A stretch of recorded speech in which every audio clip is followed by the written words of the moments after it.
ওম শান্তি। আমি বিকে লক্ষ্মী মজুমদার আজ আপনাদের কাছে আরও একটি নতুন কবিতা পড়ে শোনাতে যাচ্ছি। বিকে শিবানী দিদি আর সকল সেন্টারের দিদিরা, প্রজাপিতা ব্রহ্মা বাবার জ্ঞান নিয়ে ব্রহ্মচর্য করেন তারা। এই জ্ঞান শ্রবণেতে যে একবার নেয়, বাবা তাহার পাশে থাকেন, তার হাতটি ধরে মধুবনের পথে পরিচালনা করায়।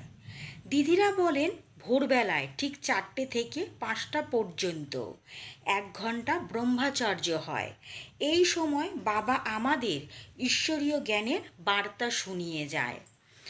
সঠিক সময় সংসারের কাজকর্ম করো, নিজের জন্য সময় কিছুটা রাখো, যাতে বাবার জ্ঞান নিতে পারো তুমি।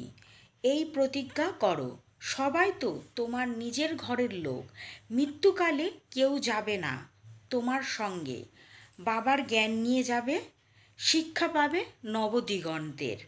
যে জ্ঞান নেবে তুমি তার ভাগ নেবে না কেউ, তোমার জ্ঞান ছড়িয়ে দেবে সারা বিশ্ব জগতের লোক। বিশ্বের লোকেদের মনে থাকবে তুমি জ্ঞানের মাধ্যমে, ভুলবে না কেউ তোমায়, তুমি যে জন্ম জন্মান্তরের বাবার মেয়ে বলে। ওং শান্তি।